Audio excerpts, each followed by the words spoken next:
What is up, guys? Welcome into another episode of From the Wing. I am Christian Clark, the Pelicans beat writer for NOLA.com and the Times-Picayune, joined on this beautiful Monday afternoon by Adam McCreary because we have news to react to. We are going to talk about Trey Murphy's extension about 6 hours before the 5 p.m. Monday deadline. Trey and the Pelicans were able to work out a 4-year extension worth $112 million. We're going to get into the details of all of that. We're going to talk about some national media expectations of the Pelicans with the regular season opener 2 days away. And then we're going to talk about the final two-way slot. The Pelicans made a move at the back end of their roster, waiving Malcolm Hill and then bringing in Brandon Boston Jr., still a pretty young wing with a lot of upside. Kind of an interesting player to just take a flyer on. Adam, before we get into all that, we are presented by Crescent Canna, New Orleans' #1 cannabis company and the maker of the highly satisfying Crescent 9 THC seltzer. Crescent 9 is uplifting. It's relaxing. It's my favorite drink to sip on while I'm watching a game or looking at Spot Track and looking at, hey, Trey Murphy's contract. How much of the cap is going to take up? What percentage? 7 flavors, starting at 5 milligrams for THC, all the way up to 50.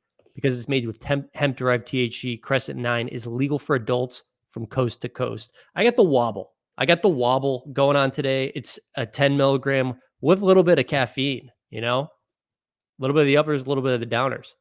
You can get Crescent 9 or the wobble, Rouse's, Canseco's, Zapartas, Total Wine, and a whole lot more. You got to be 21 years or older. Consult with your doctor before using any cannabis product if you have a medical condition or taking medication.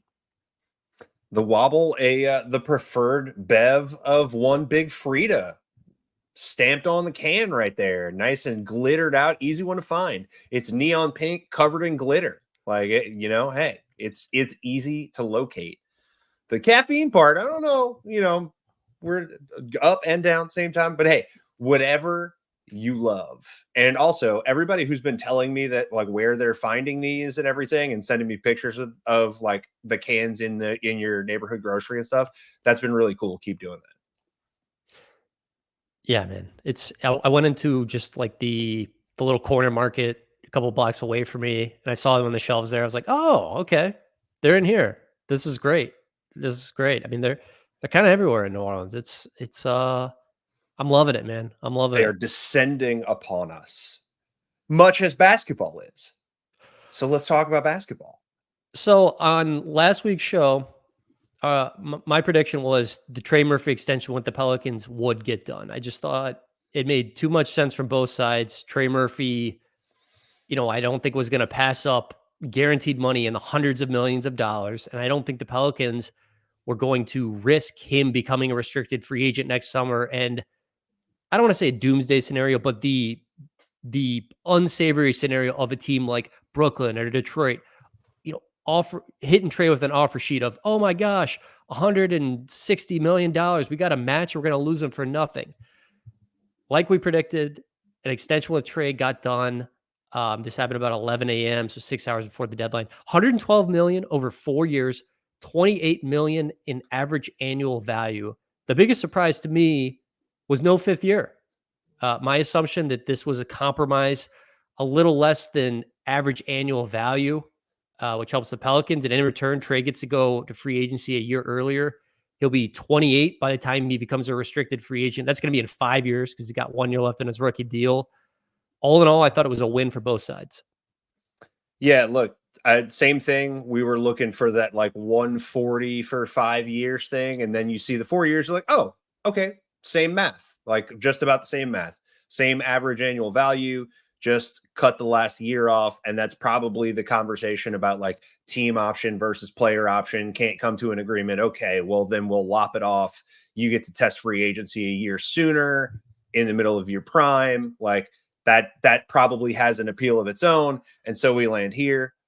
The important part for us is we really wanted that like $28 million average annual value, especially on an escalator as the cap is going up, means he's probably sitting at a nice like 15 to 16% of cap for the life of this contract, which is fantastic, especially when you start comparing it to similar deals for people like him.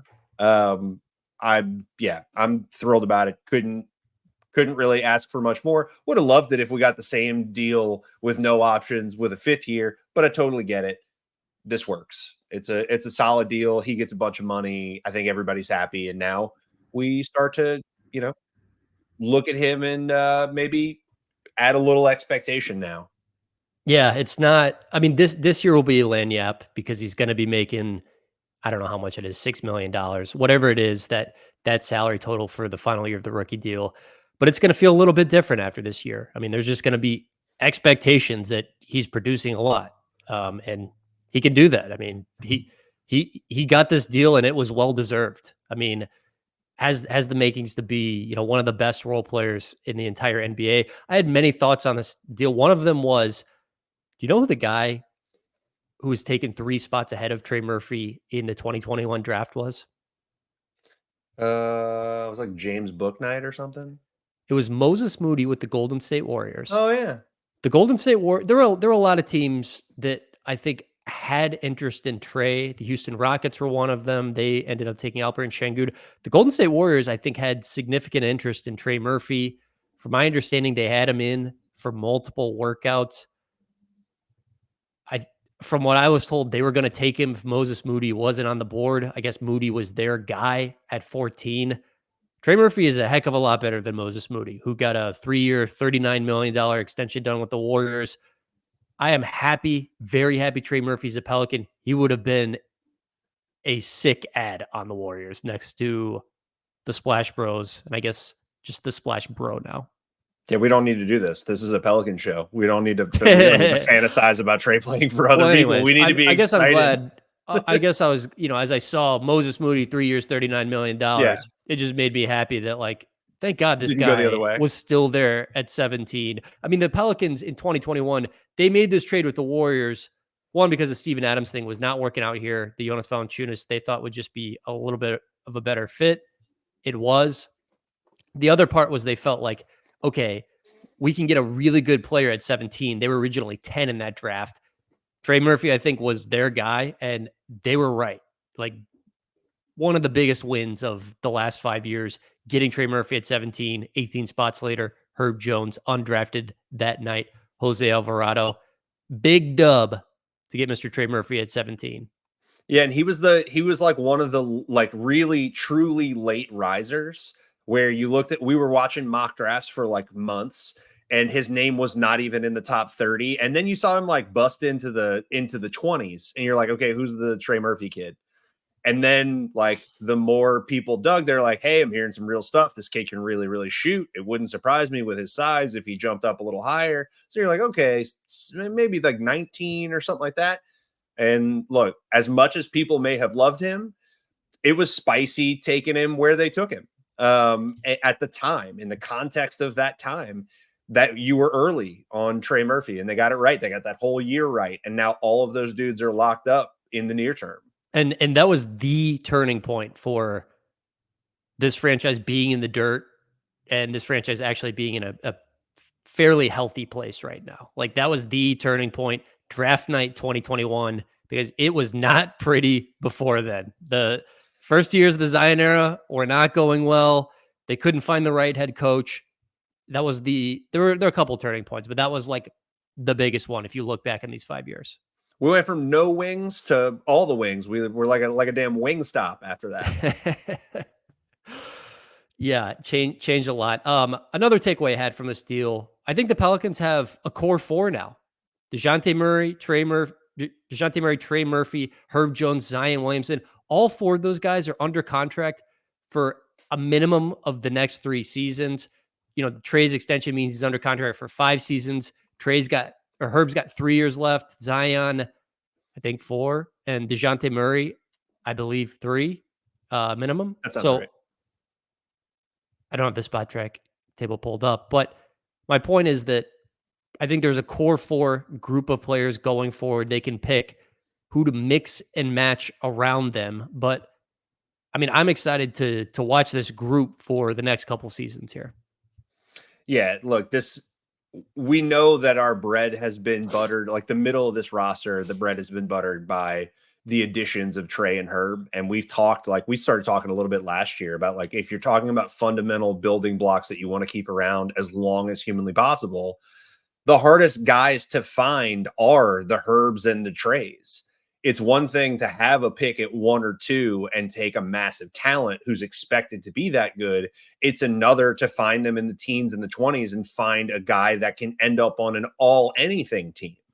So when you end up getting one of the 3-point snipers of the league, who also happens to be 6'9" or 6'10", whatever he wants to call himself, and get an all NBA defense guy in the 20s, like that's literally, those are the building blocks of championships. And you have the Zion, and now you've added the Murray. It's really just like, can we figure out a way to retool that other stuff, make the rest of that salary maybe fit better, get a more cohesive 8-9 guys, then maybe Yeah. possibly. The hardest thing to find is a player who could be the best player in a championship team. I mean, how many of them are there actually in the NBA? Like 6, 8, 10? I mean, even Jason Tatum is like, at the back end of best player who could be in a championship team. I think obviously that team won. I mean, Jason Tatum is incredibly reliable and good, but that's just a loaded team. That's the hardest thing to find. But this is not far behind it. Those elite role players, 6'9" wing, range out to 30 feet, great at attacking in straight lines off closeouts. It's not easy. These are just like, when you think about all the great teams, like there is a Steph Curry for Golden State, but there's also a Draymond, and Draymond's the engine of the whole thing. Like those dudes, you can never replicate that, because finding that guy like Giannis, when you found him, Jokic where he was, like finding that stuff in the teens and 20s is so much harder than picking like the number 1 overall guy, and he turns out to be a number 1 overall guy. Like Anthony Edwards is not a hard choice. I think that's more what I'm saying, is like, you just go to the first pick and you hope that dude's real. Whereas these guys, like, this is all eval. This is all, we love this dude for what he is, and a lot of people miss on this stuff. And you want to talk about eval? I think the person in the Pelicans front office who did a lot of work on the Trey Murphy selection was Bryson Graham. Bryson Graham was the assistant GM. He got promoted to general manager this summer when Trajan Langdon left to go run the Pistons.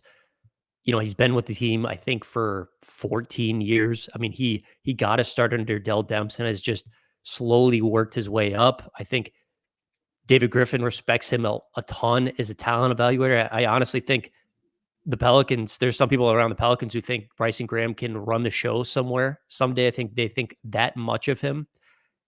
And Trey Murphy and Bryson Graham are still close. Like the Pelicans had their open practice at Smoothie King Center on Sunday.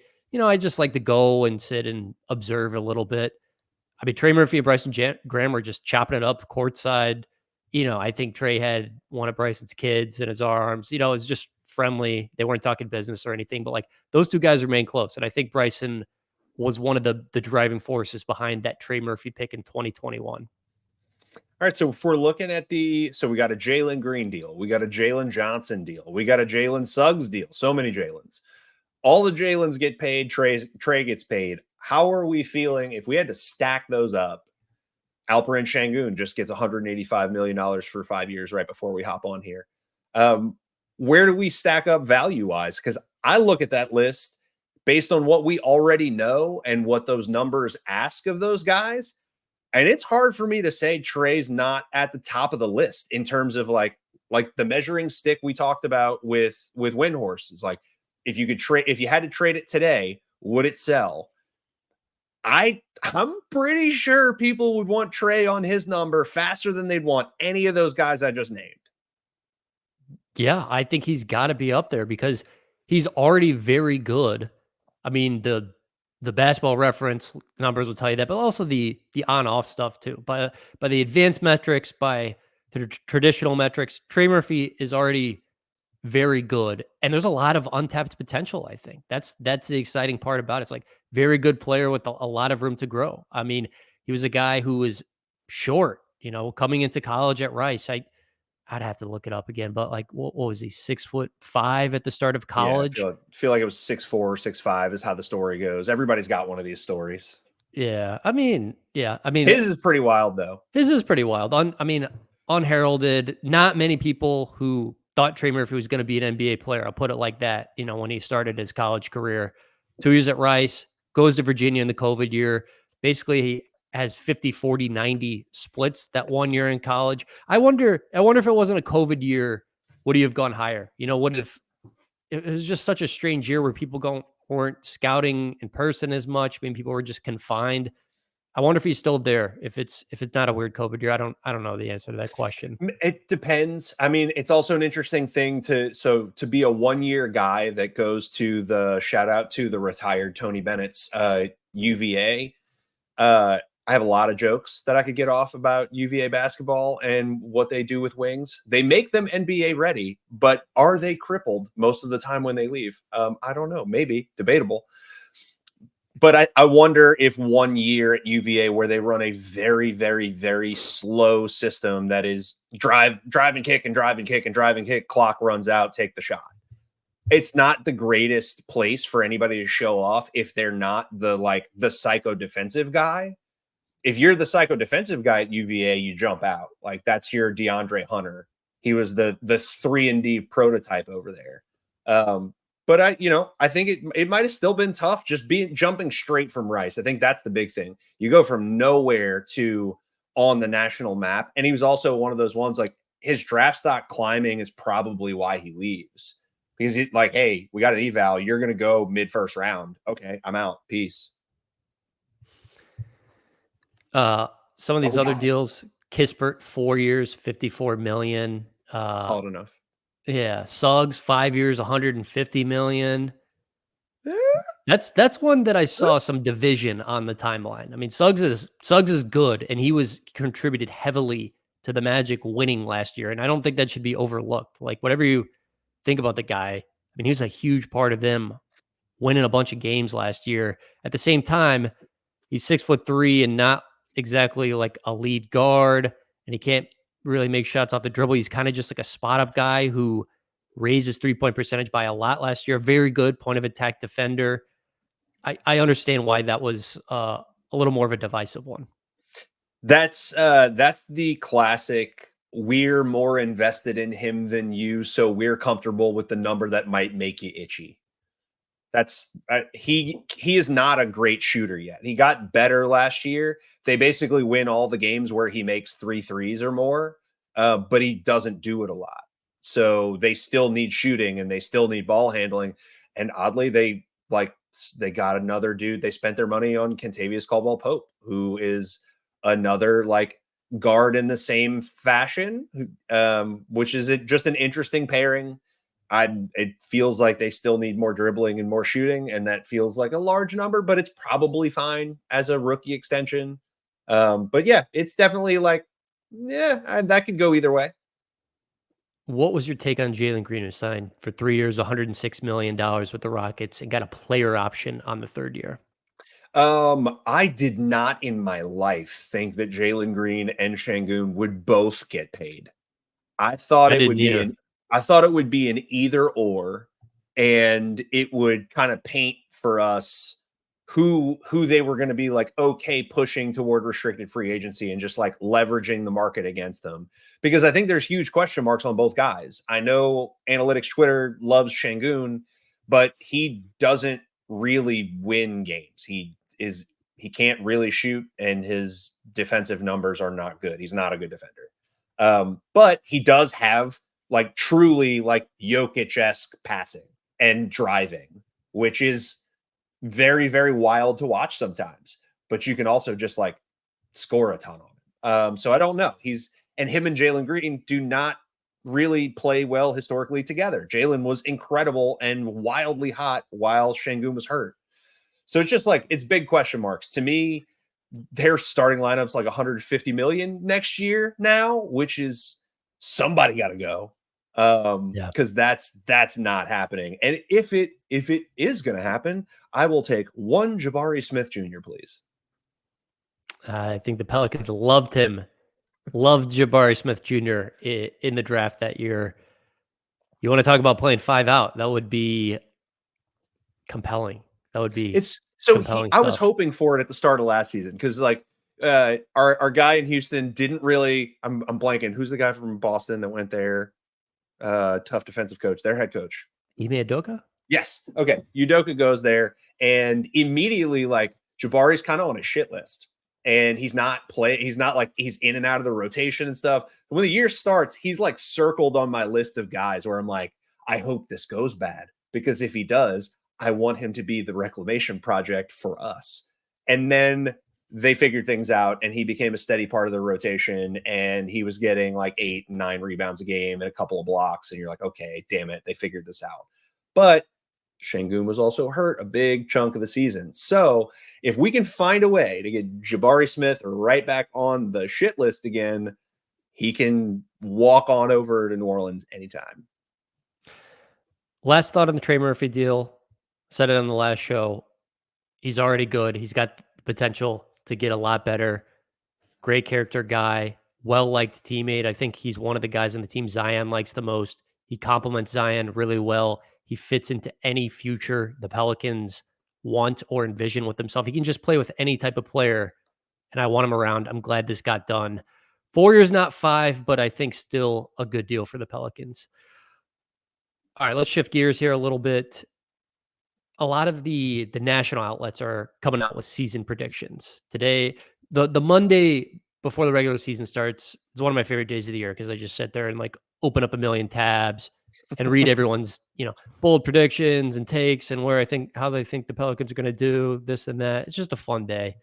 What I gathered, I don't want to say people were not all over the board. There were some people higher on the Pels than others, but I think the majority of national opinions I saw had the Pelicans in play-in range once again. ESPN had their panel of writers, rank every NBA team. They had the Pelicans 8th in the West, 16th overall. Interestingly, one spot behind the Lakers in the West.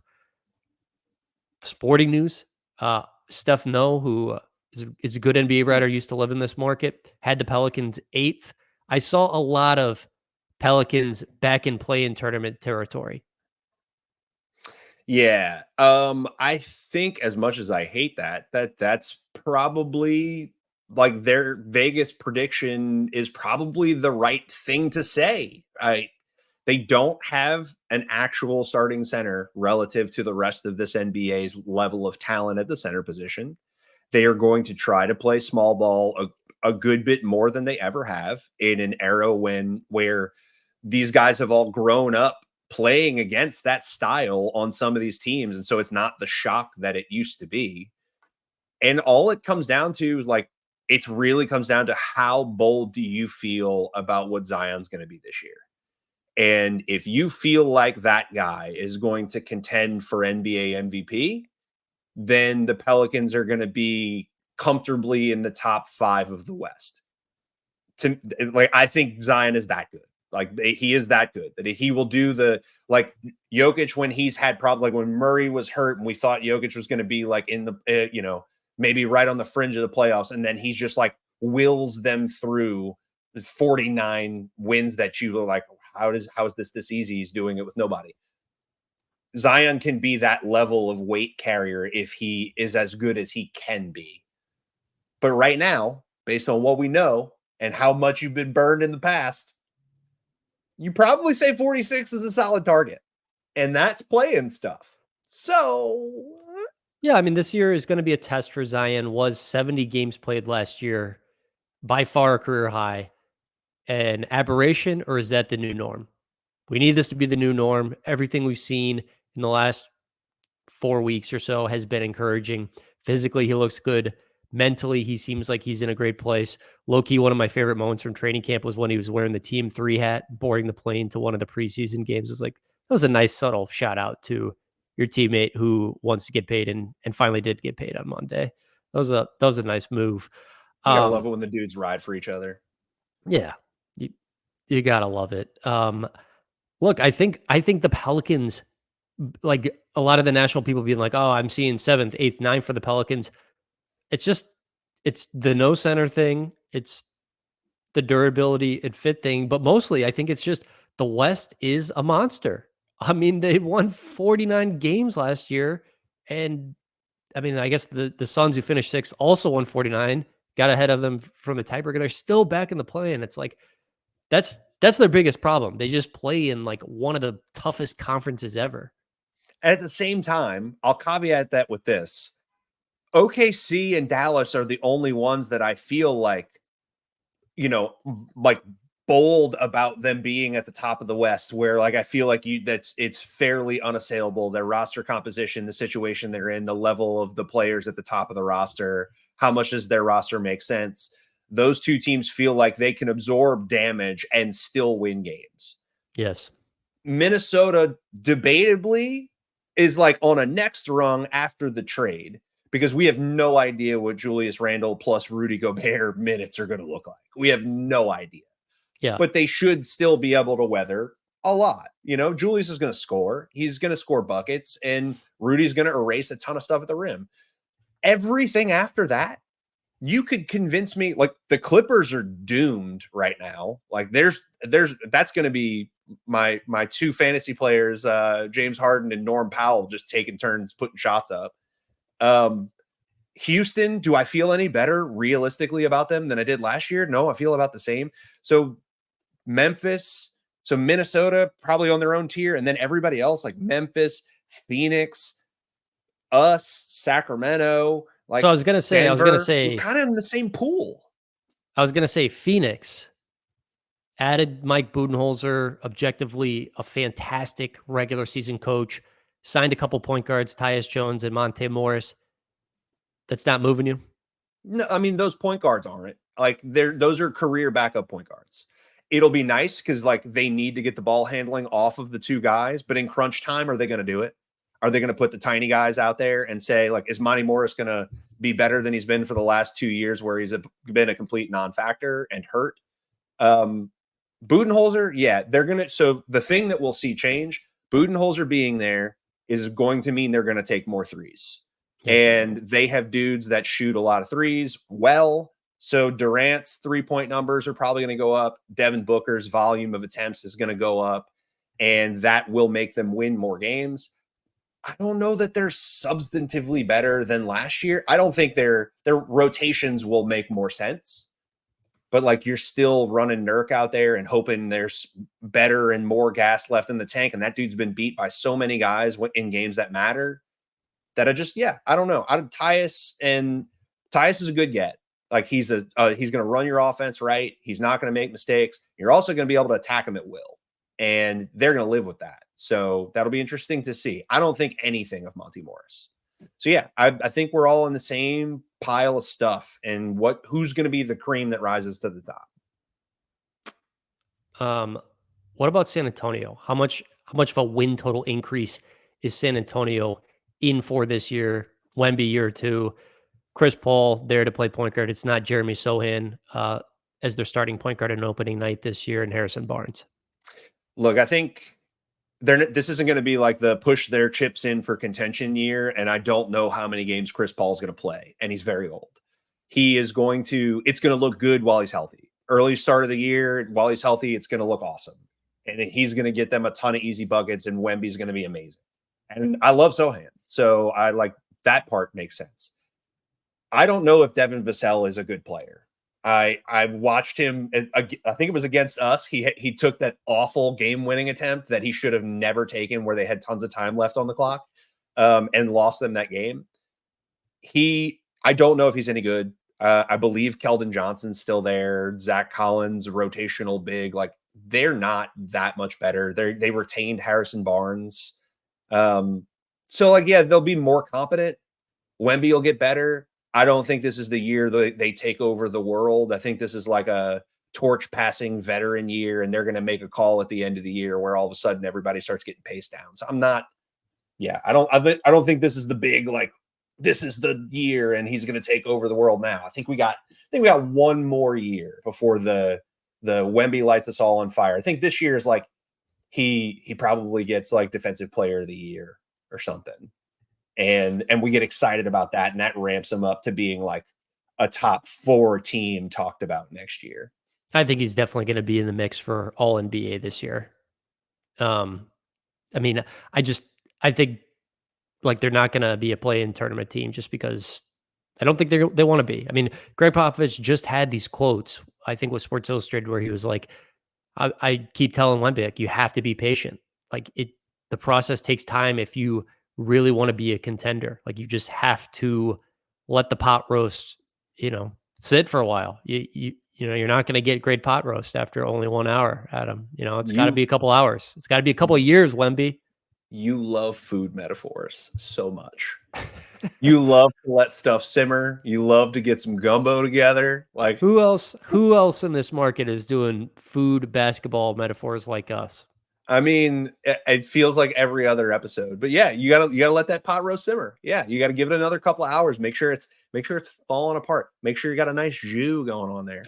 Um, it's this is. I think it's gonna take a little bit. It's gonna simmer a little bit more.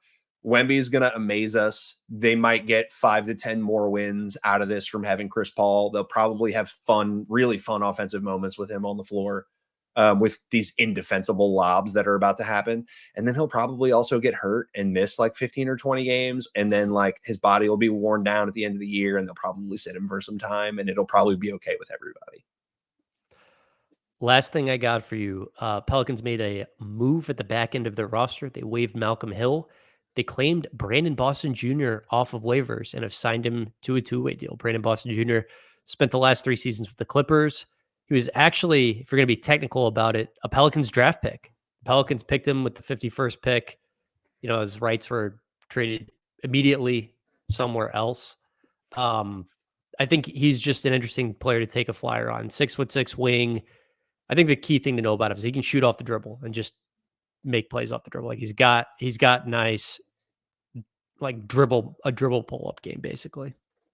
Yeah, this is a guy that like people were excited about post draft, and the Clippers were excited about him a little bit. And there were teams that talked about acquiring him in past years, whose minutes and opportunities have just been slipping away more and more. And like his production is in line with that. This is not a dude you know much about because the dude doesn't play very much. So this is like basically taking a flyer on the guy like he got drafted yesterday because he hasn't done much in the NBA yet. He's been like an enticing name because people thought he could be good. And we'll see. It's a lottery ticket kind of thing to see if you get a rotation guy out of it. And if it works out and there's opportunity for him, like I'm not going to be mad. I'm never going to be mad at taking a 6'6" to 6'8" NBA wing and seeing if it pans out, especially on this team because we seem to be pretty good at finding some of those dudes. Yeah, Najee Marshall, an important player for the Dallas Mavericks now. Moneybags Najee Marshall. He started out as two-way guy for the Pelicans. That's Stan Van Gundy COVID year. Last note I got for you, DeJounte Murray missed Monday's practice due to family reasons. I would guess that he plays on Wednesday, but Willie Green could not say definitively he's in. So whatever DeJounte's dealing with, wish him the best. Hope it gets resolved. It's just going to be really funny if we spent weeks and weeks talking about what's the opening night starting lineup going to be. And it's actually CJ, Herb, Zion, Brandon, and Daniel Tyson, Jonas Valanciunas' place. It's the exact same starting lineup from last year, just with a German guy instead of a Lithuanian guy at center. Look, that can't happen, right? Or does that have to be the thing that happens because this is the Pelican? It feels maybe like it should happen, like that because this is what we do. No, I'm gonna say that I don't know anything. I don't know if like what the issue is for DeJounte. I hope everything's okay. We all do. And hopefully he is in the starting lineup. Because yeah, I don't want to see that again. Because you remember what that offense looked like from that unit for like the whole year. I mean, this will look better. They'll be faster. They'll be a lot faster. So there's that. I hope DeJounte Murray plays. Wish him all the best, whatever he's dealing with. Regular season opener on Wednesday. Then the Pelicans go to Portland for 2 games. It's one of those baseball series. They play Friday and Sunday in Portland. I'll be making that trip. Adam, I imagine we'll be talking again later this week. We're going to have real games to talk about at that time. I appreciate you doing this, buddy, and talk again soon.